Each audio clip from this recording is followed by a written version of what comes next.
Is it common for people to be resistant to doing full rounds of the DNRS steps? Yes, it can be quite common to notice resistance to doing full rounds.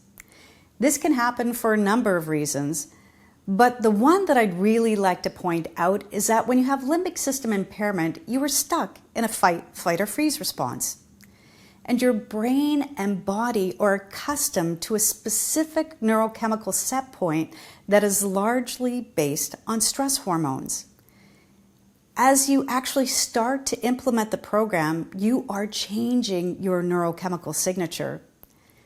This is different for the brain and body, and although it is positive, the brain can unconsciously view this change as potentially threatening, and it's not what you have been conditioned to feeling. As you continue to implement the program, like forming any new positive habit, it will get easier over time. In order to help you work through procrastination and resistance, you might try pairing your full rounds of the DNRS steps with something else that you're already doing during the day. Like, every time I brush my teeth, I'm going to do a full round of the DNRS steps. Or every time I eat a meal, I'm going to do a full round of the DNRS steps. And remember, you're always going to be thinking of your challenge before you actually do the steps, but that's explained more clearly in the online program. When you're feeling that kind of resistance to practice, I just like to adopt that Nike slogan in this situation and say, just do it. And if you need support, please reach out to us on the Global Community Forum, or perhaps you want added accountability by booking regular sessions with our certified DNRS coaches. Or you can join our 12-week Living DNRS sessions.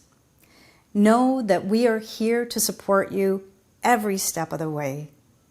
You've got this.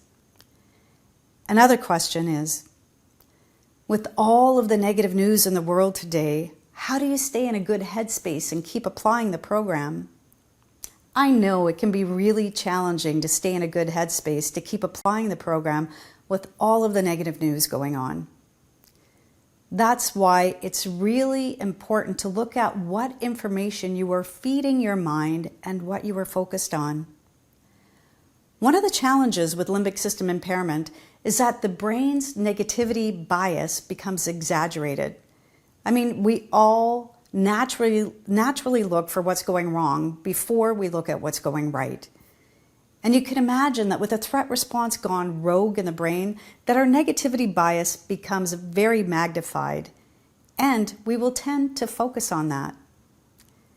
I would really recommend that people stop watching the news and also elevate your emotional state as much as possible. I know it sounds almost counterintuitive, but when we focus on the goal of rewiring the limbic system, we need to move our focus away from fear and towards rewiring the brain. I would highly recommend utilizing our support services so you can stay connected to a community of people who are all focused on healing. I encourage you to engage on our Global Community Forum. Everyone who purchases the program receives a lifetime membership to our private forum where they have access to over 10 years of tips for practicing, inspiring stories, and most of all, they have the companionship of other people who are going through the program. Also, with unlimited access to the program for 1 year, people have the ability to watch the program a number of times. Different information may stand out at different stages in your recovery. You also might be interested in receiving personalized guidance and support with one of our certified DNRS coaches. They can help you tailor the program to your unique situation. Or you may want to learn how to apply the program into your daily life by joining one of our 12-week Living DNRS group support sessions that are facilitated by a certified instructor. The bottom line is that you don't have to do this alone, and we are here to support you every step of the way.